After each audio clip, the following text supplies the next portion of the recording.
On this episode of WarDocs podcast, we are honored to speak with retired Army Colonel John Detro. JD shares the amazing journey of his military medicine career, detailing his transition from a dedicated combat medic to a compassionate physician assistant. He also highlights the exciting experiences from his time with prestigious special operations unit, such as Delta Force. He discusses the challenges faced in combat medicine, the evolving role of physician assistants in the military, and the crucial importance of mentorship and leadership in nurturing the next generation of medical professionals. Colonel Detro reflects on noteworthy cases from his deployments and provides invaluable advice for those transitioning into civilian life. For further information about Colonel Detro and our previous guests, visit our website at wardocspodcast.com. Be sure to follow WarDocs on your preferred podcast platform and subscribe to our WarDocs YouTube channel. I'm your host, Dr. Doug Soderdahl, retired Army urologist, and I'm joined today by my co-host, Dr. Wayne Causey, active duty vascular surgeon. Welcome to WarDocs, the military medicine podcast. This show brings you a first-hand, behind-the-scenes look into the mission, unique opportunities, and deployed experiences of the entire military healthcare team. From state-of-the-art hospitals in the United States to the most austere environments across the globe, WarDocs has you covered. Today, we're privileged to welcome physician assistant, retired Army Colonel John F. Detro to WarDocs. JD, thanks for joining us today. Thank you, Doug. It's great to join you all, and I've watched a lot of your episodes, and I'm really honored to participate. We'd like to start by having you tell us a little bit about your pathway to military medicine. Interestingly, you entered the military as an enlisted combat medical specialist and deployed to Operation Desert Storm. Tell us about your interest in military medicine and motivation to become a medic. Well, first I'd say I had no desire to join the military, although my mother would later say that I played with soldiers growing up every day. And so I went off. I was one of 8 kids. I was the 5th of a blended family. My parents didn't finish high school, and none of my siblings had went to college. And I was a pretty good athlete, and so I was offered an academic and athletic scholarship and some financial aid to go to school. I went to undergraduate school at Siena Heights University in Michigan, where I was fortunate enough to be a 4-time All-American in track and field and the Thomas Emmett awardee for academics. And so I finished my undergraduate, and then I was selected for a doctoral program in biochemistry at Wayne State University, and I headed off to graduate school. I no longer had that team behind me that was very supportive, and I went off to graduate school, and I had an uncle that was more like a big brother to me and who developed cancer, and he died early on in my time in graduate school. And I really didn't have the support, I think, to kind of overcome the depression, I guess, that I had. And so I found myself kind of stumbling through grad school, really not sure what I wanted to do. So I decided to leave graduate school, and shortly after that, I enlisted, and I had a degree in biology with a minor in chemistry. And so I thought, combat medical specialist was the best option for me. And so I enlisted to be a medic. I finished combat medic training, and I spent a couple years in Germany. And after my time in Germany, then I PCS to Fort Polk, Louisiana. And at Fort Polk, I was in a medical ambulance company, and we deployed to Desert Storm. While we're in Desert Storm, I planned to ETS, get out, maybe go back to school. And I was the reenlistment NCO for the company. And so, I was working on reenlisting other folks, and I stumbled upon the cytotechnology program. And I took a look at that, and I thought, wow, this is a unique program. Individuals, when they finish the program, earn their bachelor's degree. And I was really interested in pathology and cancer, so I thought it was a good fit. Reenlisted for the program. I PCS to Fort Sam Houston shortly after getting back from the deployment, and it was the cytotechnology program was really one of the first tri-service programs in the military. Very small program, but prestigious. It closed in about 2020 after about 55 years, but literally every year it was the top cytotechnology program in the United States. And the cytotechnologists, what they do is, there's 2 parts of pathology. There's cellular pathology and there's tissue pathology or histopathology. And the cytotechnologists, what we would do is we would get the cytology specimens or the cell specimens, fine needle aspirates, central spinal fluid, etc. And then we would look for things such as benign and malignant neoplasms. We would look for infectious disease and inflammatory processes. And we worked very closely with the pathologist to kind of take that cytological picture, put it together with a histologic picture to make a diagnosis. And so it was very rewarding. I was able to stay there and help teach, which really helped me hone my skills to teach later in the inter-service PA program. So I'm very thankful for that program. And it really made PA school was difficult, but cytology school was more difficult. So when I went to the PA program, already having a degree in biology and having a background there in pathology, I was well suited for the PA program. So tell us a little bit about that decision-making process. It sounds like you really enjoyed the cytotechnology aspect of what you were doing. How did you get interested in becoming a PA, and what opportunities were available to you in the military system or outside the military system? Well, I'd say everything that's happened to me in my life, whether it's college or the military, there's always been that one person that seems to be there at the right place at the right time as a mentor. And so in the cytotechnology program I'd finished, I'd started to teach, and a good friend of mine, Colonel retired Joe Malloy, physical therapist, who I know you're familiar with, he and I had been on the Army track and field team together on and off over the years, and he had come back into the military after getting his prerequisites for physical therapy. So he was in the Baylor physical therapy program working at Beach Pavilion, which is where the schoolhouse was for the cytotechnologist. And so he had mentioned to me to go about going to the PA program. And my time as a medic, none of my units had a PA, and I'd worked with some of the PAs in the field, but really didn't understand what they did. And so he introduced me kind of to a legendary figure who taught at the PA program, Colonel Pauline Gross. And so she was willing to write my letter for PA school. And so I literally moved from Beach Pavilion, about 800 meters over to the schoolhouse and started the PA program. So you attended the Brooke Army Medical Center PA residency. Tell us about that time and how it added to your training experience in becoming and being a PA. Yeah, so I had finished PA school. I was in an Army unit, and then I went over to the Ranger Battalion. And after that, coming back from Afghanistan, I had applied for the orthopedic PA residency. And I struggled on, I knew I wanted to specialize, and I tossed and turned between orthopedics and emergency medicine. But I really liked the musculoskeletal things that we did in the units as PAs. And so I decided to do the orthopedic program. And so I arrived at Brooke Army Medical Center. And at the time when I arrived, we had 4 second-year residents, and one decided that they didn't want to do orthopedics. And so we were down to 3. And so we pulled call every third night for 24 hours in-house. And so, I was working 80 to 100 hours a week. It was before the limit on resident work hours and that kind of thing.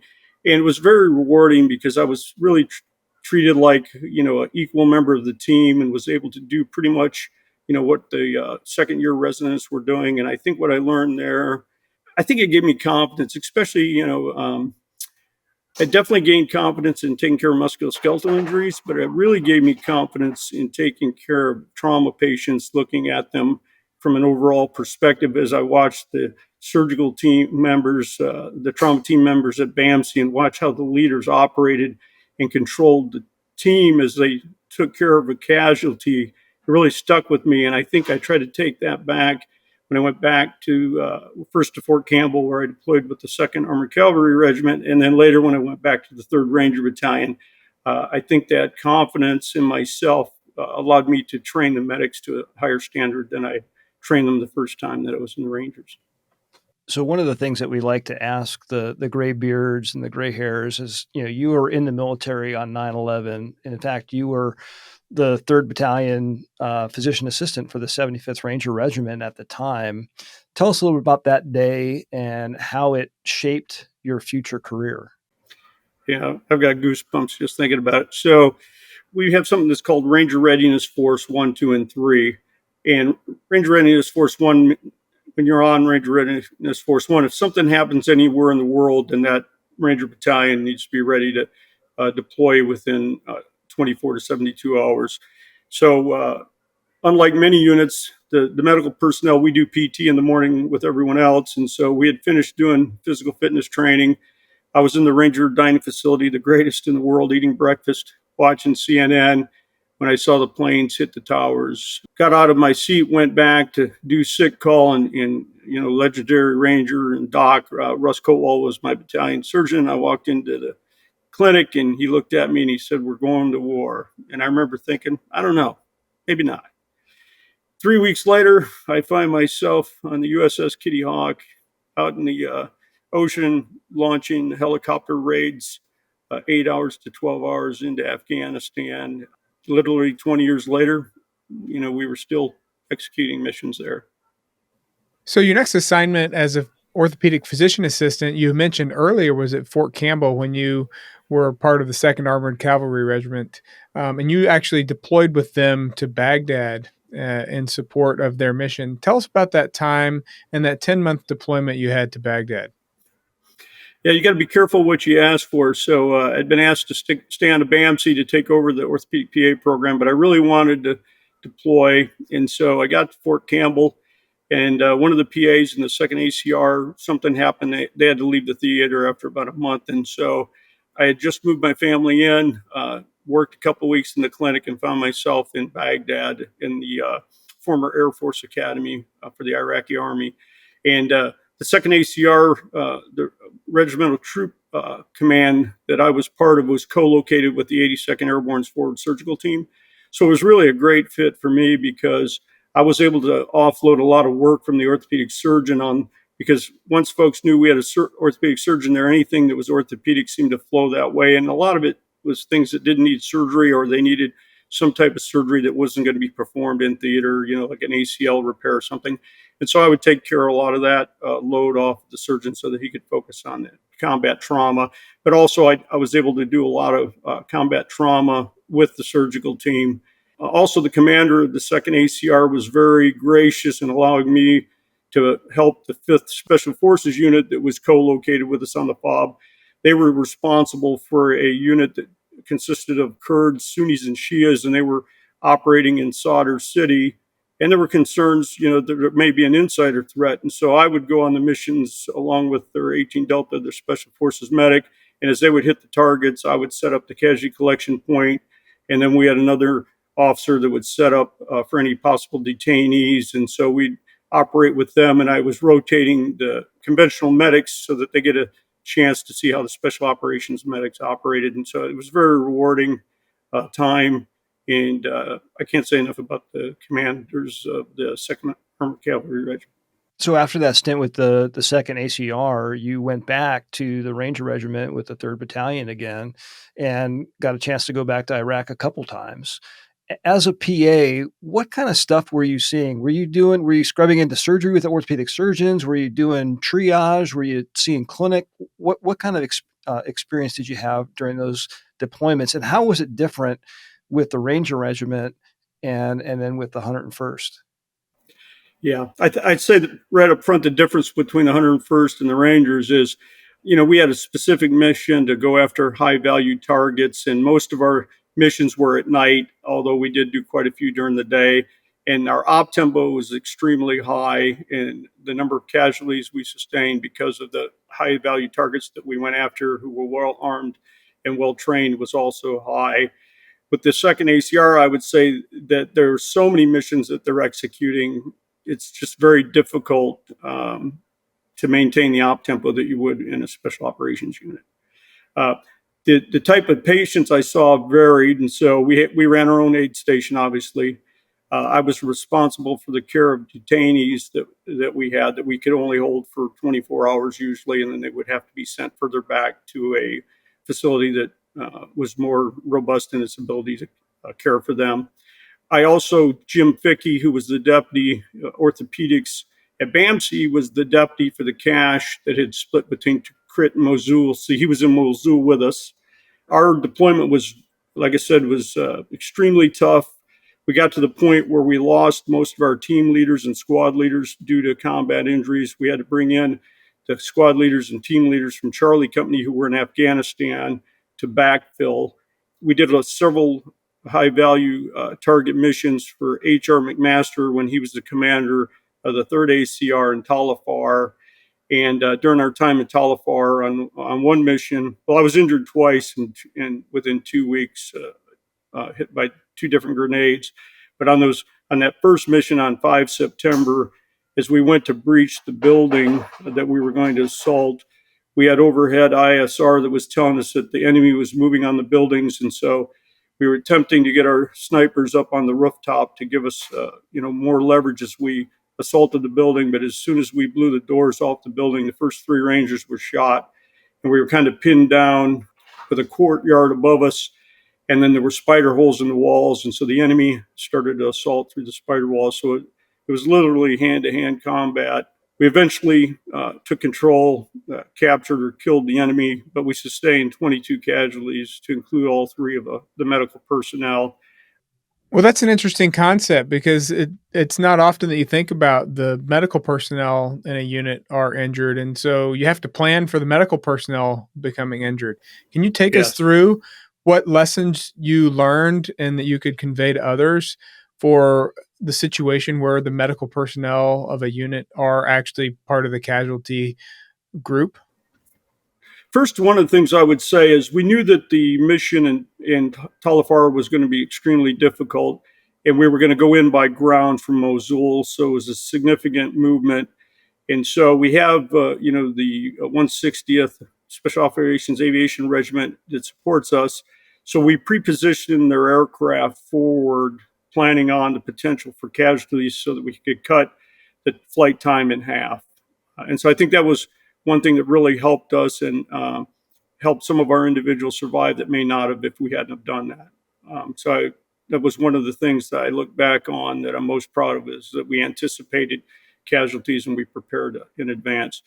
I'd say the other thing is there's a potential that I could have done something different where I wouldn't have been injured. Maybe I could have been in a different place. Maybe we could have set up a casualty collection point outside of the building, because looking back on it now, at the time, you don't think as a young captain, what happens if the only PA in the battalion is wounded and is evacuated out of theater. As I look back now, I think about it and go, maybe that wasn't where I should have been on the battlefield. Well, I actually was at FOB Diamondback at the 228th Cache in 2005 when all that stuff was going on in Talifar. And one of the things that I recall was that there was an FST in Talifar, but a lot of times they decided to overfly the FST to get to our cache. What kind of decision making went into that decision? Because I know the FST actually ultimately kind of dropped back into our cache. How did you make that decision to go farther, but maybe to a higher level of care? Yes, that's a great question. And actually, we knew that the FST was there. They were aware of us. I gave the decision-making authority on where to take casualties to the senior medic for the SOAR, based on the number of casualties and the severity. And we ended up with 8 litter urgent casualties on that mission. And initially they did fly the first aircraft to the forward surgical team, and then the second one back to the cache. And we had one individual that had an axillary artery injury.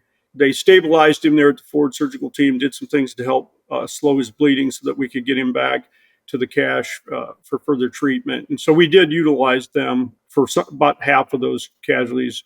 And then when the casualties made it back to the cache, you asked a question earlier about surgical care and those types of things. Once we did get back to the cache, then I did stay at the Combat Support Hospital, and I scrubbed in with a bunch of the cases with Jim Fickey and helped with some of the orthopedic care. And then I also would go out into the ward to take care of some of our folks that had compartment syndrome and had fasciotomies.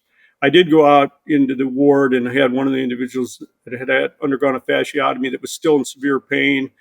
And so I unwrapped his dressing, and they'd only done a unilateral fasciotomy instead of a bilateral fascia, or a 2-incision fasciotomy. And so we took him back into the operating room, and Colonel Fickey then did the second incision to relieve the pressure. And so I did a little bit of everything. I was fortunate that I'd known a lot of the senior leaders at the cache. Many of them come from BAMSI. And I felt, there's definitely Rangers that are alive today because of the work that Jim and his team did for us. We're talking about surgical care and FSTs, and one of the interesting parts of your career is in 2011, you had a deployment as the commander of the 240th Forward Surgical Team. Tell us your significant challenges in leading this team as a physician assistant and how you overcame them, and some leadership lessons you could share about that experience.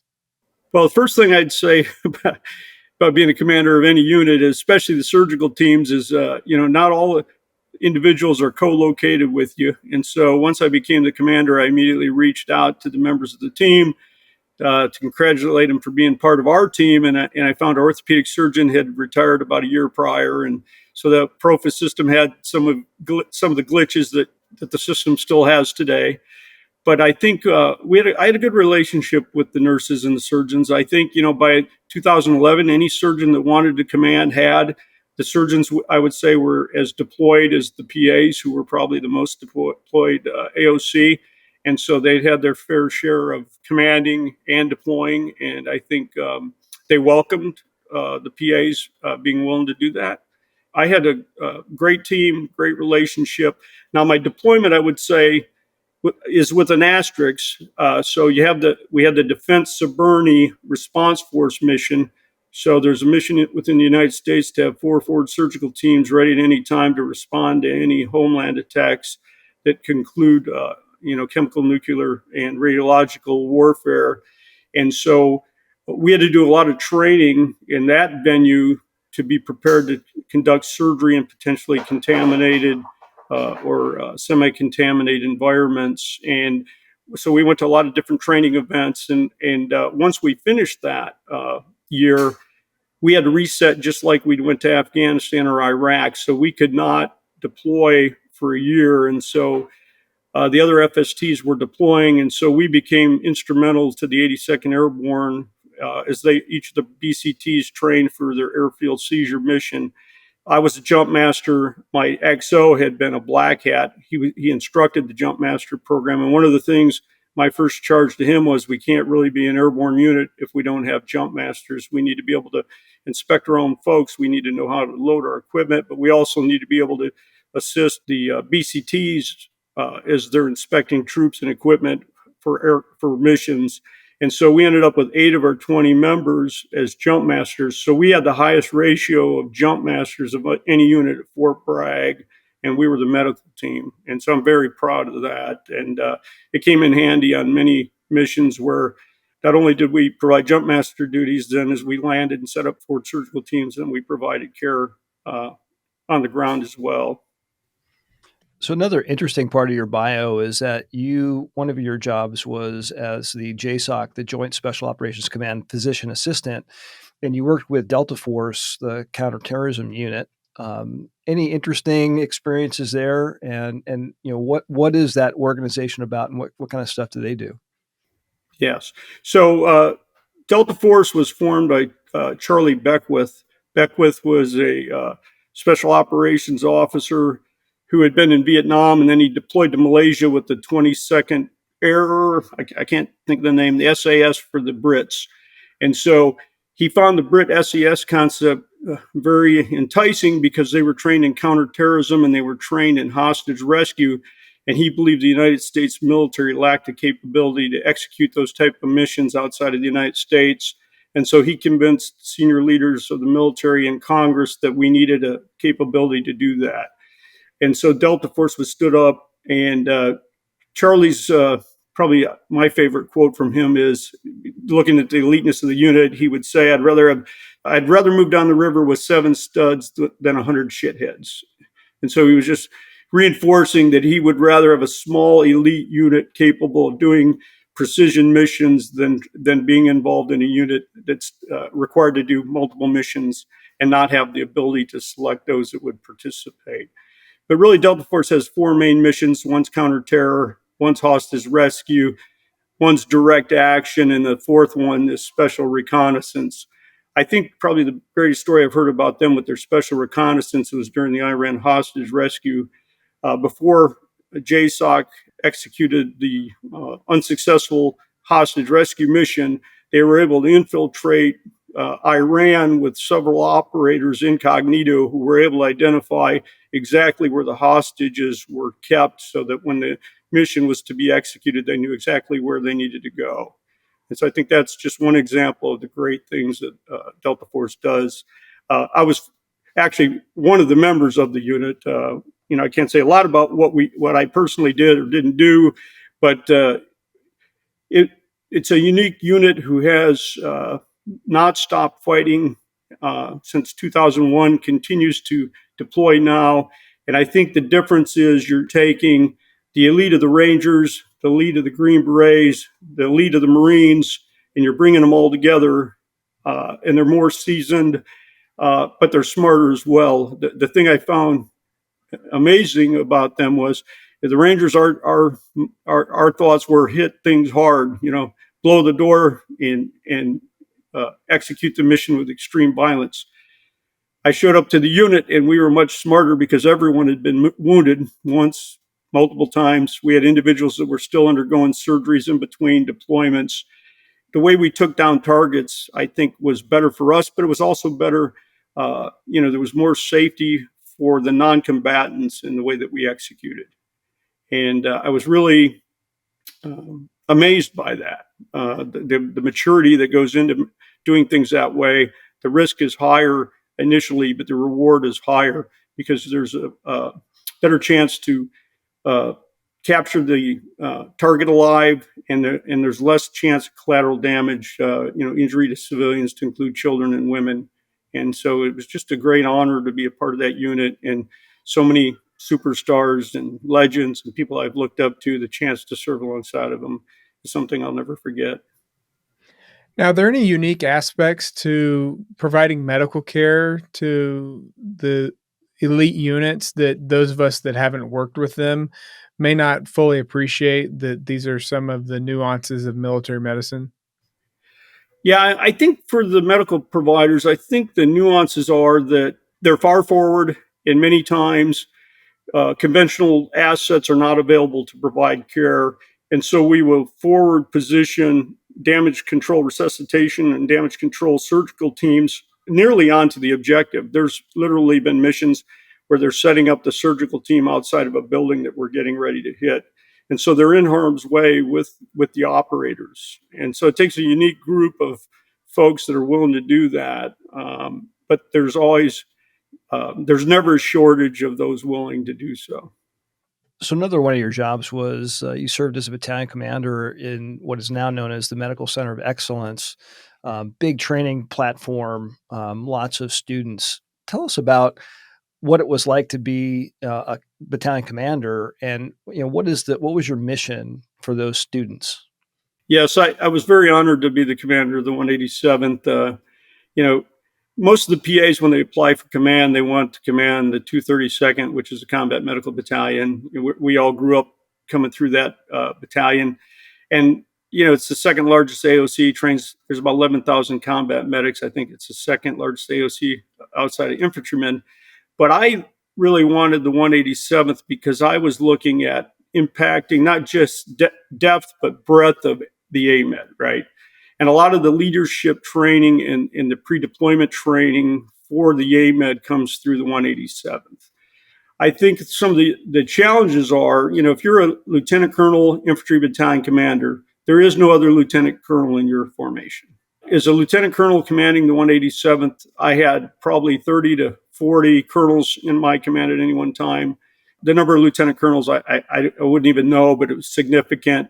And so I think the way you approach the command is different when you have a group of senior seasoned leaders who can really make a difference on the success of the unit. The battalion commander is not going to make one of the graduate programs successful.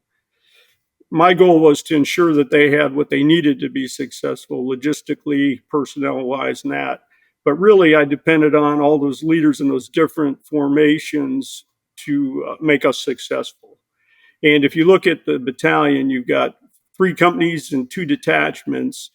You've got Alpha Company, which is in charge of all your leader development for officers, for lieutenants up through captain.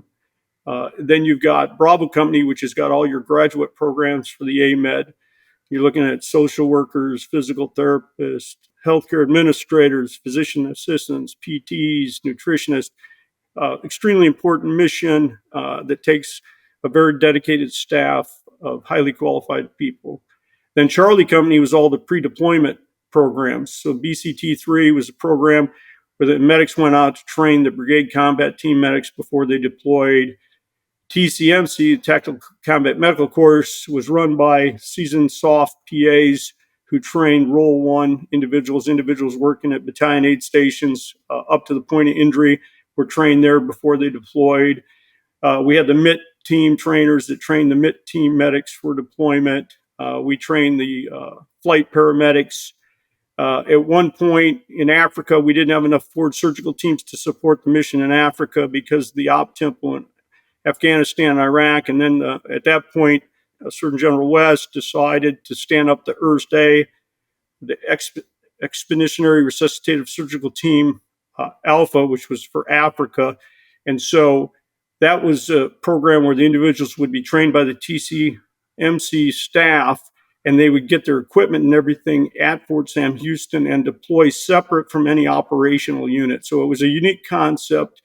I wasn't sure that it would work, and General West had a great vision, and the TCMC guys hit a grand slam, and it was very successful. I had the AMED student detachment, so at any time there would be 200 to 300 students in universities across the United States. And that was a challenge to maintain accountability. And we really saw it anytime there was a hurricane, tornado, the individuals were supposed to log into AdPass for accountability. And we struggled to get them to do that. And so I had to come up with some ways to do so. It's amazing when you start talking about individuals' funding, et cetera, that they may not be able to go on their TDYs if they don't start complying with, their accountability. And so we struggled with that, but we were able to gain some control.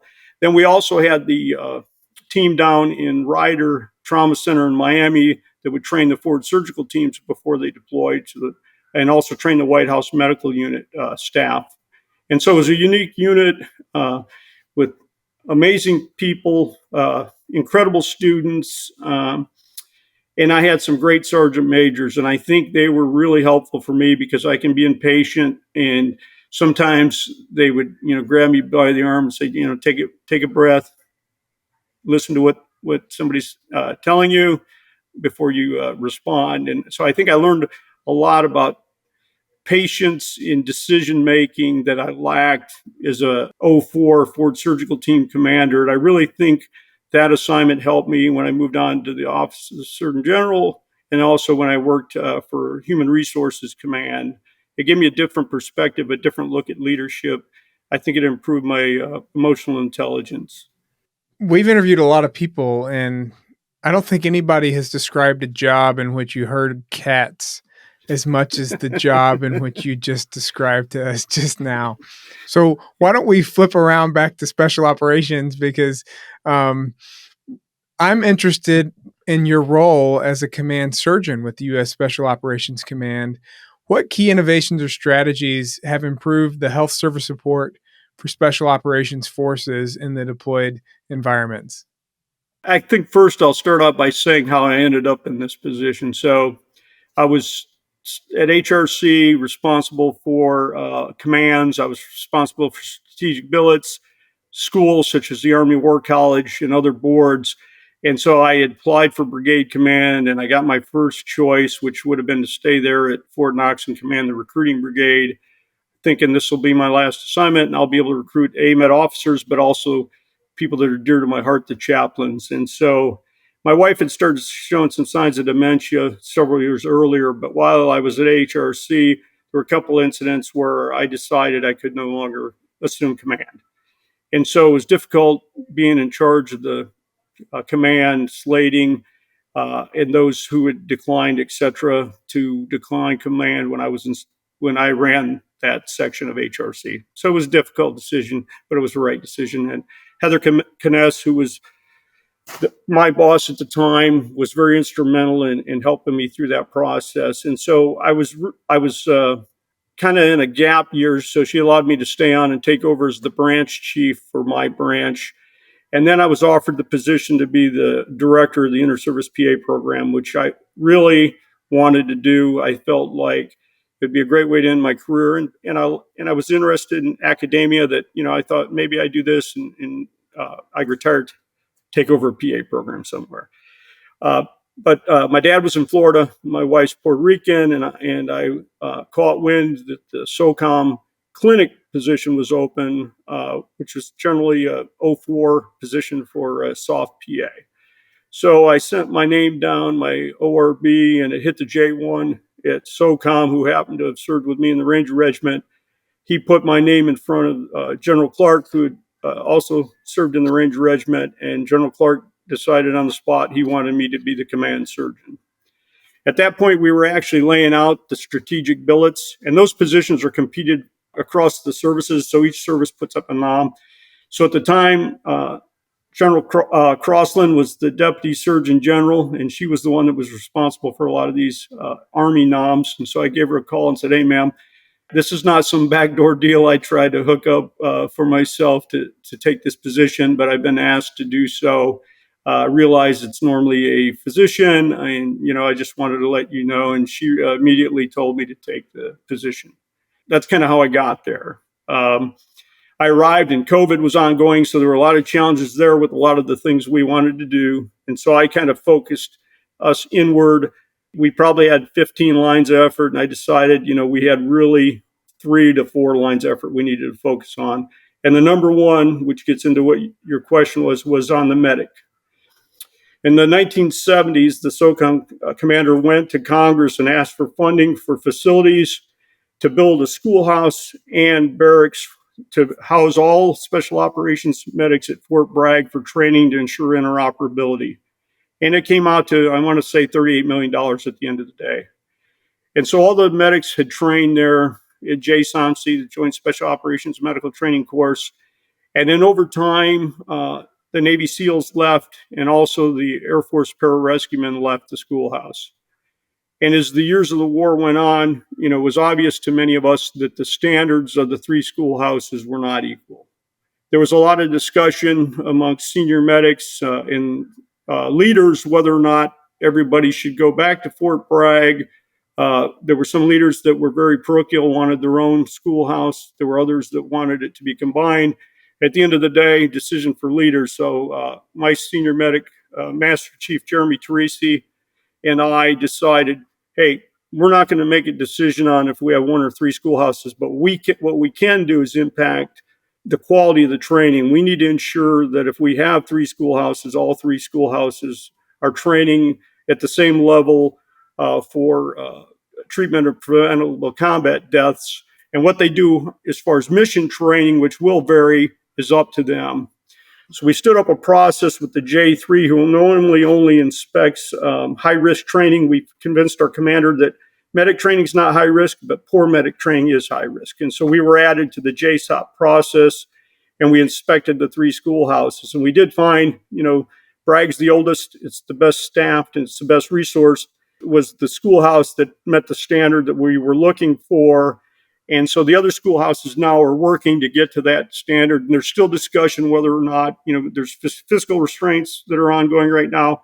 There's instructor constraints that are ongoing. So there's a lot of discussion to include congressional leaders whether or not we'll go back to 1 schoolhouse or if we'll keep 3. But at the end of the day, the goal was that we're going to ensure that all of our medics aren't interoperable because they have different missions, but their capabilities need to match. And so that's, one of the big things we worked on. I guess I could mention prolonged casualty care. That's the other area we're working on right now because we can't prepare to fight or train and fight like we did in the global war on terror. As we pivot towards the Pacific, things will be much more difficult. We may not have land, sea, or air superiority. We may have to treat and hold casualties longer. We may need to pre-position medical equipment. So that's a pivot that we've made at the schoolhouse. But I think we're slow. The pivot happened during the Obama administration. So I think the DOD in a whole has been slow to pivot towards the Pacific. But that's an area we're focusing on there. As far as innovation, I think the Rangers and other units within SOF have been instrumental in the use of TXA. We actually developed the first tourniquet for Afghanistan. At the time, we were still using windlass. We had transitioned from ATLS to TC3, Tactical Combat Casualty Care, away from the civilian standards, but we didn't have a tourniquet. So within that 3-week period before we deployed to Afghanistan, we looked at the ratchet straps used to tie down cargo, and we decided this might work as a tourniquet. So we had a company make us ratchet strap tourniquets, and we deployed with those. So the CAT tourniquet was not even available. So I think Special Ops community was the first to really go back to the future and use tourniquets. We used TXA. We were probably the first units to use whole blood, which now you see being used in EMS systems in rural areas across the United States. And so I think there's a lot of things that we've done. We pre-positioned our surgical assets far forward on the battlefield, or we would take a resuscitation team, maybe an anesthesiologist or nurse anesthetist along with an emergency medicine doc or general surgeon, and take them onto the objective to provide, far forward damage control, resuscitation. So those are a few of the things that we've done, and we continue to, develop other techniques, tactics, and equipment to prepare for the next fight. So with your kind of extensive experience with the operators and the Rangers, Special Forces, what leadership techniques or strategies have you found most effective in preparing the medical teams for the physical and mental demands, not necessarily knowing their job, but just the stress of having to deal with being on the objective and now, like you said, pivoting to large scale combat operations where prolonged casualty care may be the norm? How do you prepare folks for that?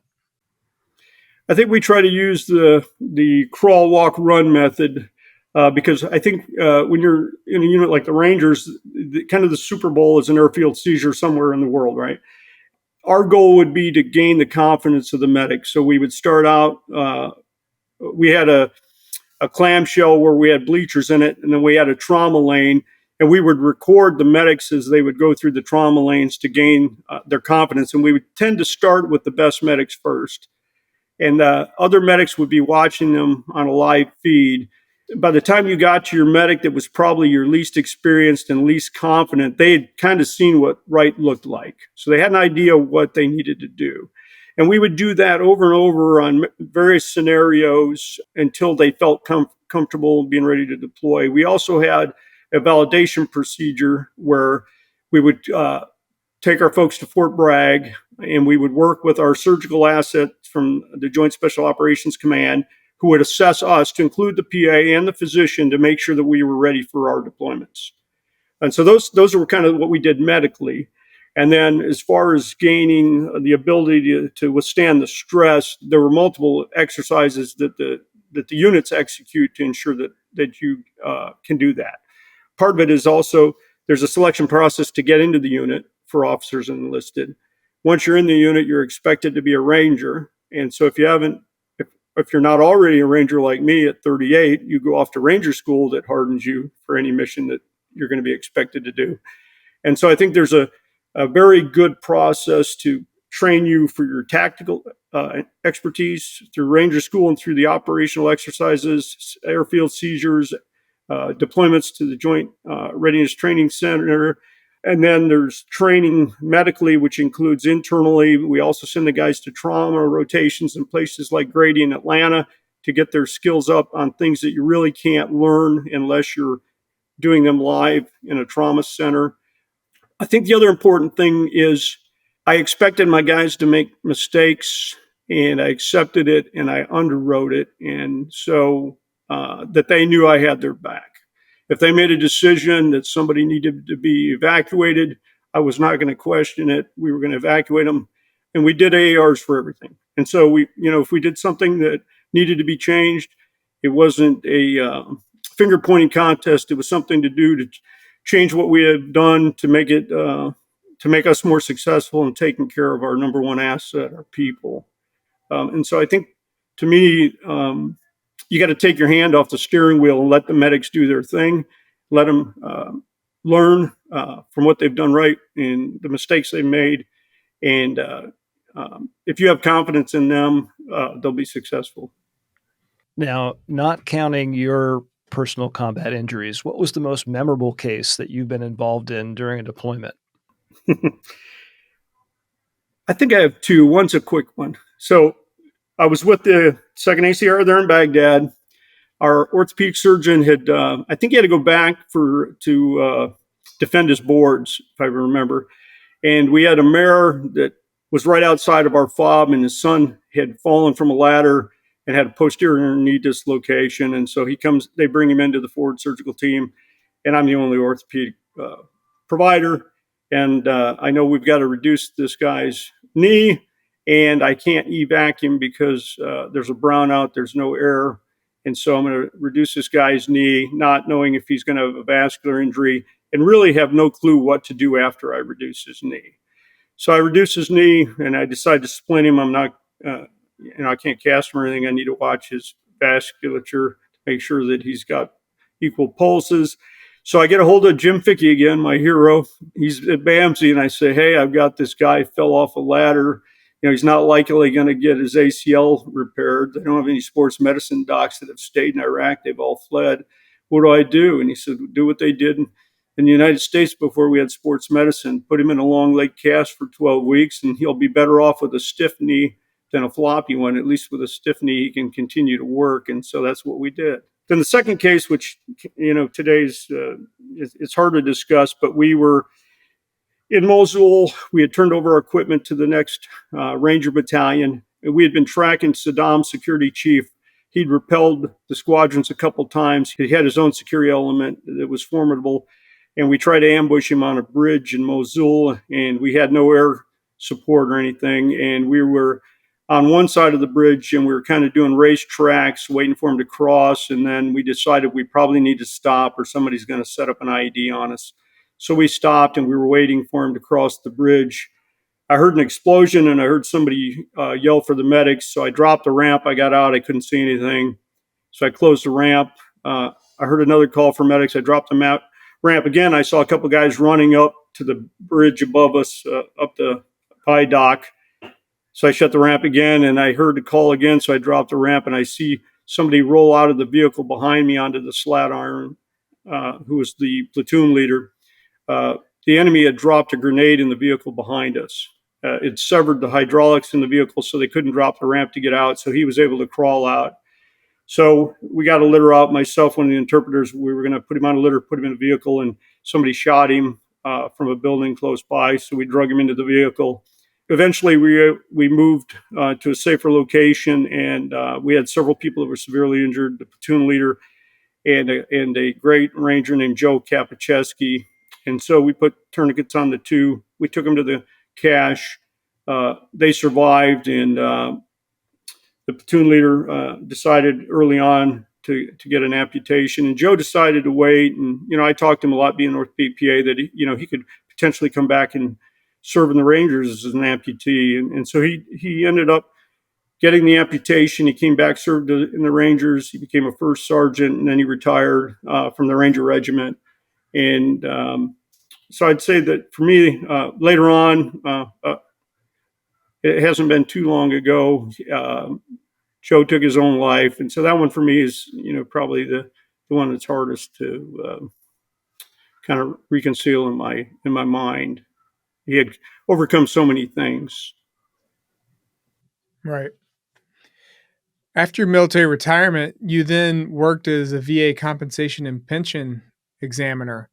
So a lot of our listeners are still on active duty. And if you're on active duty, there comes a time when active duty is over.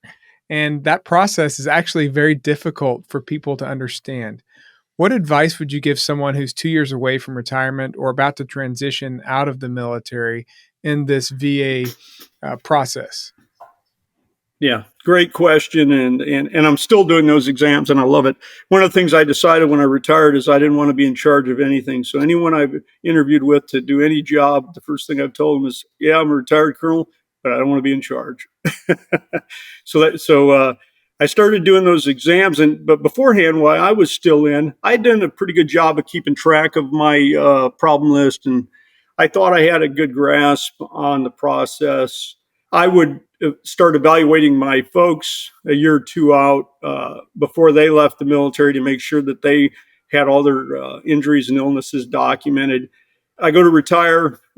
Everybody should have a VSO, Veteran Support Officer. They work for veteran support organizations such as American Legion. They're free for the veteran, and they will help you file your claim. So I took my stuff, I gave it to the VSO. It was submitted. I thought everything that needed to be in my file would probably be in the file for the examiner to see. Now I know that not to be true. When you file, you have the ability to see your file and what is in it. And so I highly recommend you do that. But the number one thing I'd say for the individuals, first of all, if you're a provider and you're not documenting everything, any illness, if the sergeant major comes in for Motrin and doesn't want to stick around, write a 600, SF 600 saying sergeant major came in for back pain and was given Motrin, because that will help. So the biggest thing I would say is document, document, document. If you're a provider, document. And if you're a service member, make sure that your medical information is documented. Because when it comes to me, I have two duties. One is to do it. They're called DBQs. So you may have multiple DBQs for different claims, and each of them is an exam. Well, we do the exam, and then after the exam, we have to do what's called an MO, which is a medical opinion. Within that medical opinion, there's several things we look at. The number one thing is the claim service connected? Is there anything in the service member's record that shows that they actually had ankle pain? Then the second part is, okay, they had ankle pain in 1992. It's 2024, and now they're coming to the VA complaining of ankle pain, but they haven't seen anybody for it since their diagnosis in 1992. So there's no chronicity. So they got to show service connection. They got to show chronicity. And then the other thing they need to think about for each claim is, what is the functional impact on me at work, or if I'm retired now from my last job? Because that is really what the VA is looking at is, are you able to function fully in your duties of employment, or has this condition impacted your ability to function? And so I think those are kind of the main things that that I try to instill on everyone.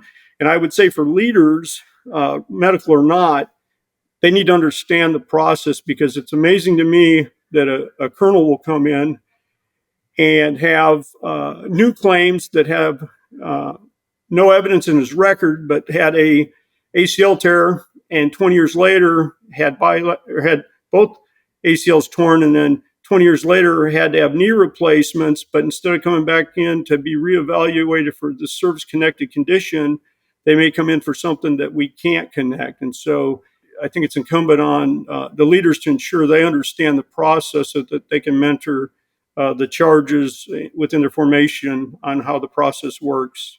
And I would say as a medical provider, I thought I knew, and I didn't. And so I've learned a lot, and I've tried to share it with those folks that are willing to listen.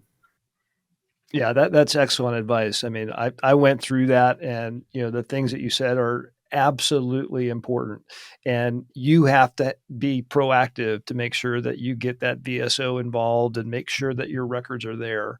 And so thanks for stressing that.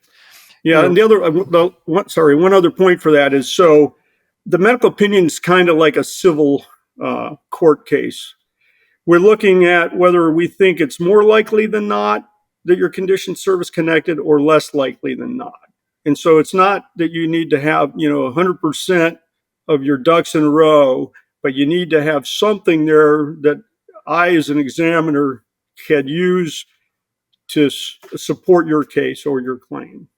Yeah, you need to have some ducks, whether or not they're in a row. You got to have some ducks. Yes. So we had a chance not too long ago to talk to Brigadier General Bill Solis, and he talked a lot about physician assistants in the military. I would love to hear your opinion. Having a very distinguished career as a PA in the military, how do you think the role of the PA has evolved in the military? And especially in terms of what kind of things they can do in patient care, as well as the leadership opportunities, which you've clearly had a bunch of. Yeah, it was great to see Bill promoted to Brigadier General. Bill and I go way back. We were NCOs together, and so it's just outstanding. I can remember in the 1990s, I can't remember the exact year, when we had our first PA, Bill Tozier, promoted to colonel. The PA started out as kind of a throwaway force. In the 70s, they started the PA program, and they graduated several classes, and then they thought, okay, we have enough PAs, we'll stop the program, and that'll give us time to get more physicians trained through residency to fill the ranks. And so they found that not to be true. And what had happened is we went from warrants to commissioned officers. And when that happened, Warrant Officer 1 became a second lieutenant, Warrant Officer 2 became a first lieutenant. And so our senior Officer 4 became majors. And so we had these lieutenant colonel and colonel positions we couldn't fill. So they were absorbed within the rest of the SP Corps. So we lost them. So as we came up as medics and then PAs, we didn't see any opportunity to be promoted past the rank of major. And so most of the PAs would do jobs as, either in a battalion, brigade, maybe division, or teach, and then they would exit the military because there really weren't any opportunities for us. Then we had Owen Hill, who went over to APPD to work on our rank structure, and he was able to get us some positions for lieutenant colonel and colonel, and so I owe my last 2 promotions to Owen Hill. And so it really opened up doors for us. And we also had a lot of champions within the medical corps who saw the value in the PAs and gave us a lot of opportunities to be executive officers, in med brigades and that kind of thing, that kind of set the stage for the next part, which was to be able to command. So when the doors started open for command and things of that nature, we started to have PAs first command and forward surgical teams, and then we had PAs starting to command battalions, and then we started out PAs commanding brigades and commanding medical centers. Bill commanded Tripler. At the same time, we had opportunities to take leadership positions. I was, I guess I didn't make the lieutenant colonel command my first year, and Colonel Nicky Butler at HRC called me and says, hey, can you work for a major? I was the lieutenant colonel at the time. We're really looking for a deputy for the surgical service line up at HRC, or excuse me, at OTSG.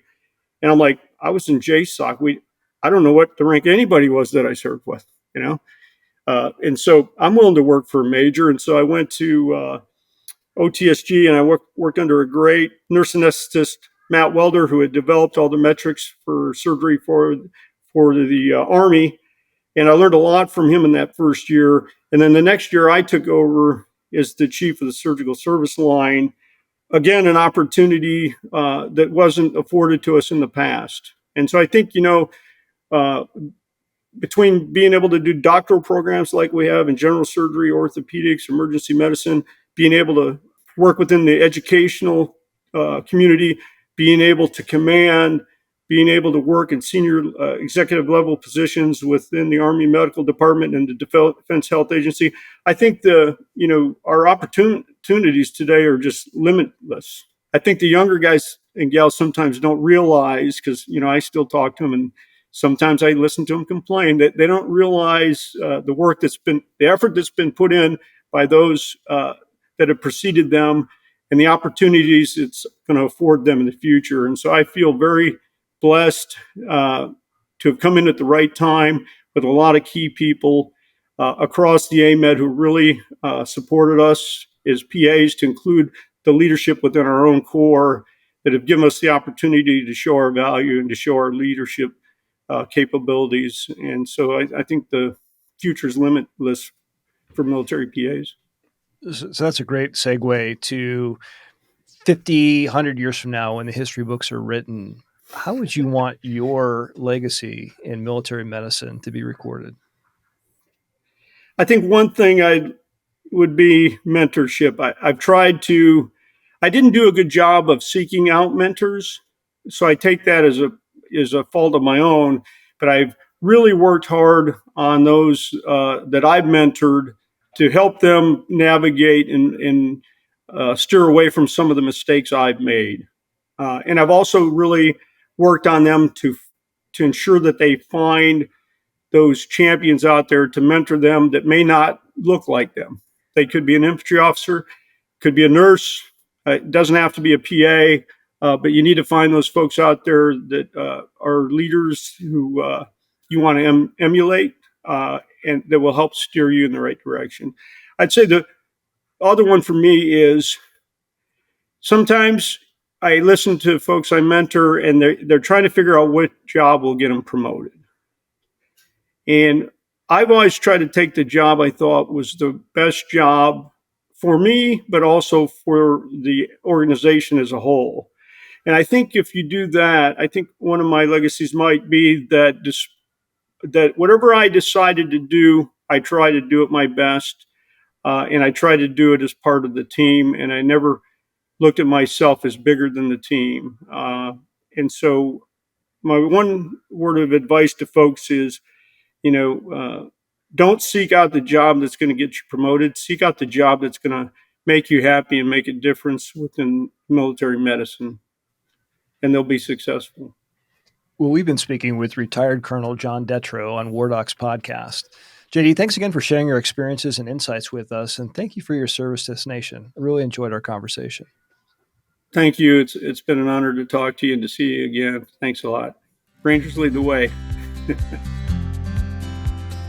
Thank you for listening to WarDocs. We sure hope you enjoyed it. WarDocs is a nonprofit organization supported by donations from listeners like you. Please follow and subscribe to our show on whatever platform you consume your podcasts, and rate and review this episode, and share the show with your contacts on social media. Find out more information about our show, our guests, and how to become a member of Team WarDocs on WarDocsPodcast.com. Thank you for your support. If you like war stories and medical drama, WarDocs has you covered. Spread the word.